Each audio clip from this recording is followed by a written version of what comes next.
Nature had blessed India with bounty, and history had brought many rulers attracted by its prosperity. When the British left in 1947, we finally found freedom, after 2 centuries of colonization. But the happiness of freedom was shadowed by the sadness of partition. It divided the nation and truncated the wheat bowl of the Punjab and the rice bowl of Bengal. For India, the primary problem was the shortage of food for a dangerously growing nation of starving millions. Our population had grown out of proportion to our food grain production during the first half of the 20th century. The battle to make India self-sufficient in food began with the first 5-year plan, which laid emphasis on irrigation systems, fertilizer manufacture, mechanized farming, and land reclamation. It achieved limited success, but the threat of food shortage continued to be acute till the end of the 1950s. The new high-yielding variety of crops provided the answer that India was looking for. Initial success with new grains, like Mexican dwarf wheat, proved that India could dramatically increase its productivity.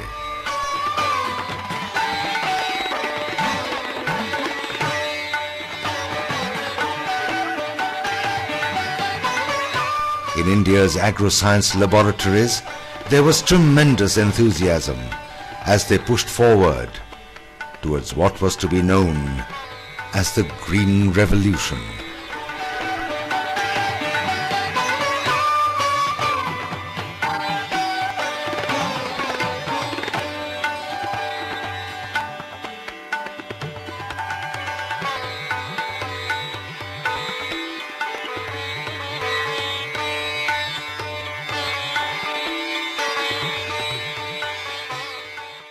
Wheat was the spearhead of the Green Revolution.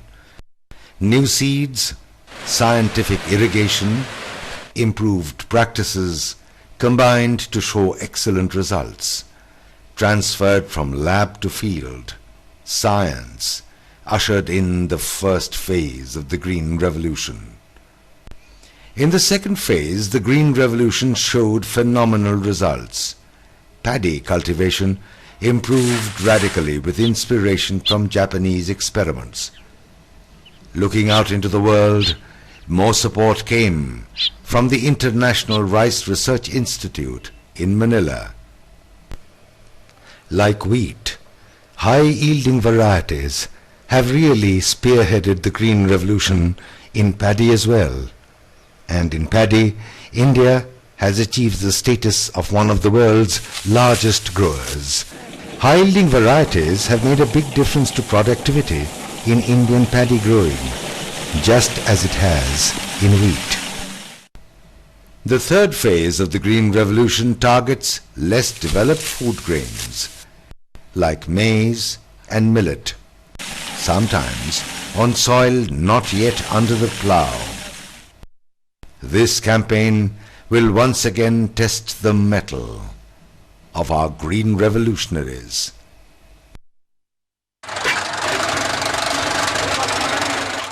The Green Revolution discovered new leaders, like the agricultural scientist Dr. M.S. Swaminathan, Director General of the Indian Council of Agricultural Research during the 1960s.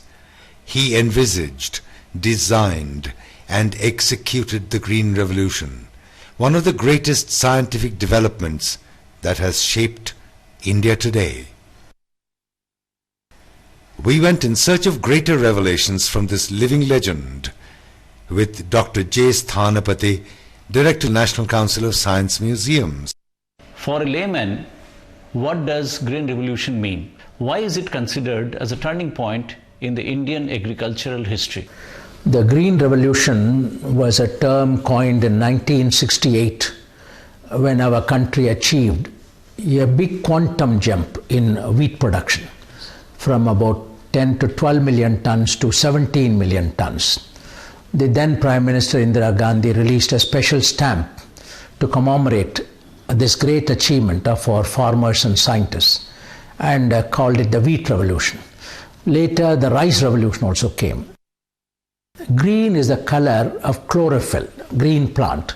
In fact, we all live on this earth as guests of the green plant. They only make the energy from harvesting sunlight and taking nutrients and water from the soil. So the Green Revolution, a revolution means not an evolutionary change, it's a big change. That's why we call it revolution. It started with wheat, it went to rice, then it went to potato, it went to maize, it went to sorghum, many other crops in our country. And this is why we call it a turning point in our agricultural destiny, largely because before that most authors, even 1966, 67, 68, people said Indians will all starve to death, Indian farmers are fatalistic, they will never be able to produce more. There was a book called Famine 1975 which they said Indians will go to death like sheep going to slaughterhouse out of hunger. So many of these prophets of doom were belied, and that is why we say 1968 marked a significant turning point in our agricultural history, because from a begging bowl to a bread basket, this transition started in that year. So it was a big change in our history, agricultural history. The Green Revolution has scored important victories with other agricultural produce. Our success with a wide variety of oil seeds has contributed towards the enrichment of our nutrition. It has also introduced new oil seeds to Indian agriculture, which has successfully accepted international options. The production of a gamut of pulses has also seen staggering success, making a big difference to our nutrition and to our agricultural economy. Vegetables have a ready domestic market, along with fruits, which in fact has an attractive overseas market, including fruit-based processed foods.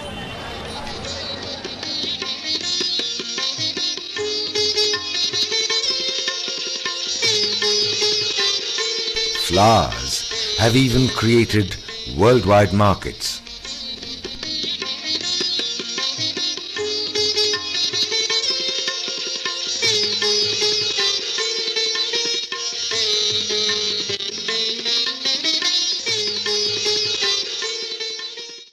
Modern techniques of plantation management have ushered in more profitable and productive means to grow commercially valuable crops like coconut, coffee, spices, cashew nut, and many other varieties. Both oyster and button varieties of mushrooms are also being grown for the table. The path of the Green Revolution has fueled energetic efforts beyond the fields in rural activities like livestock and poultry rearing and aquaculture. Experiments in improved breeding methods have produced dramatic results. In the wake of the green has come the white revolution, making India the world's largest milk producer.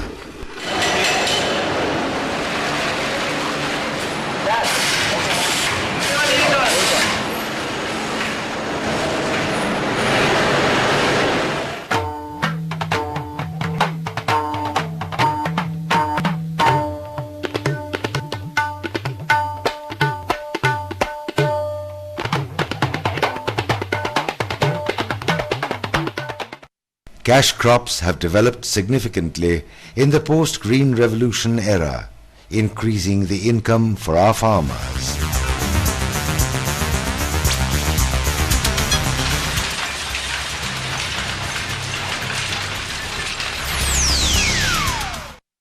Other ancillary agro-industries have grown side by side and opened new avenues of enterprise and skill.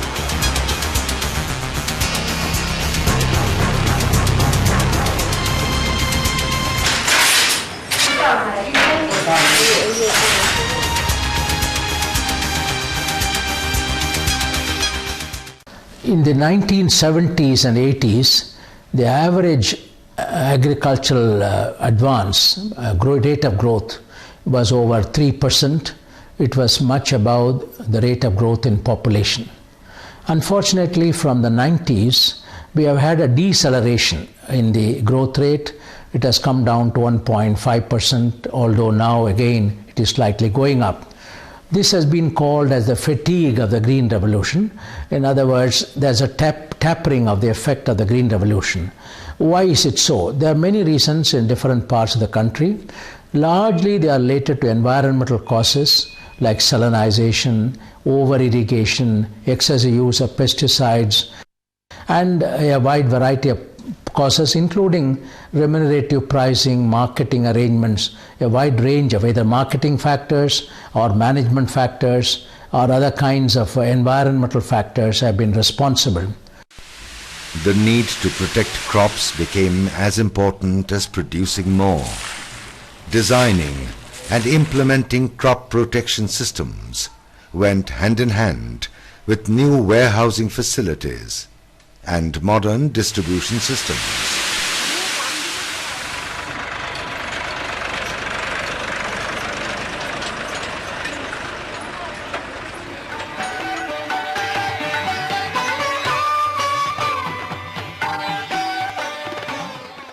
The face of Indian agriculture has certainly changed. Dependence on rainfall is no longer paramount because irrigation systems are firmly in place. Watershed management systems have also proved their efficacy. Rainwater harvesting is far more organized. The vagaries of the weather can no longer spell disaster to the Indian farmer. Power has been a major thrust area for rural electrification in an India that still lives in its villages. The success of a society here can only be measured by success in agriculture, for which electricity is a major priority today.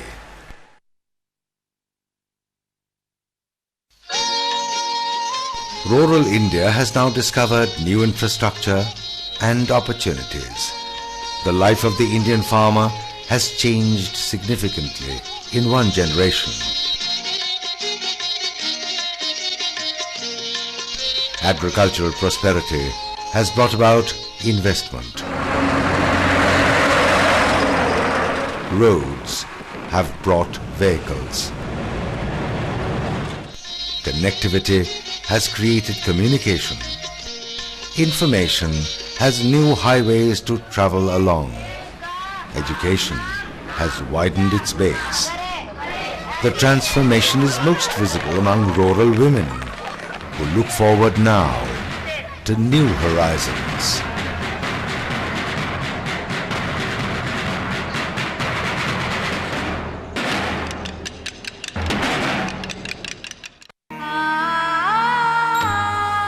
Yet, 50 million people die of hunger every year. We share the history of this experience, but we have changed the course of our destiny and increased our productivity 5 times over. Today, India is a major exporter of agro-produce all over the world. However, our battle does not end here, and we have definitely not solved the food problem for good. The population is increasing, so is the demand for food. By 2020, the demand for food crops will increase by 55%, for fruits by 142%, for milk by 28%, for meat by 57%, and for fish by 24% compared to 1995. When it is said that we have been experiencing fatigue of the Green Revolution, will it be possible for our country to achieve Evergreen Revolution? This is why many years ago I coined the term Evergreen Revolution. What we need India, a population-rich but land-hungry country like ours needs an evergreen revolution. That means improvement of productivity in perpetuity without associated ecological harm. Because the only pathway available to us for improving production is productivity improvement, yield per hectare, because we don't have any more area. Already area is going out of agriculture for non-farm uses like roads, housing and so on. Therefore, we have no option except to produce more and more from less and less land and less water. Also, the smaller the farm, the greater is the need for marketable surplus, so that I can have a cash income. If I produce only 1 ton, I will not be able to market much. If I produce 5 tons from the same land, I have about 4 tons to market. This is the reason why our country has to have an evergreen revolution which can improve productivity in perpetuity. This means combining the principles of high yield technology with ecological principles, management of water, management of soil health. Eco-agriculture is more knowledge intensive. It is not chemical intensive, it is not capital intensive, it is more knowledge intensive. It's a highly location specific technology.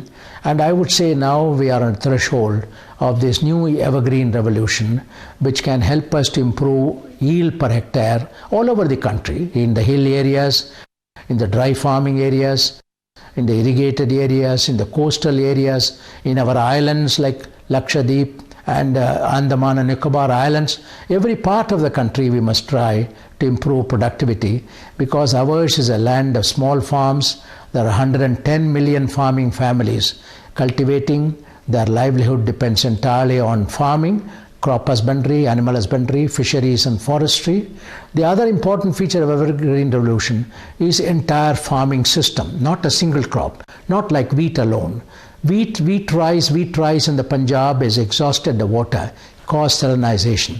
What is now important is to grow basim, or a legume like a pulse crop, which will then fix biological nitrogen fixation in the soil. So we must go into cropping system, crop and livestock, because livestock and livelihoods are very important in our country for the poor. Livestock are very important. Therefore, we need fodder and feed. So we are entering a new era in our agriculture, which we can term, we hope, an evergreen revolution. That is, we will take up ecologically sound methods of production. It calls for an unprecedented growth in the agriculture sector. To meet the challenge, we have now to make an all-out effort to bridge the knowledge and technology gap and to rationalize economic and trade policies.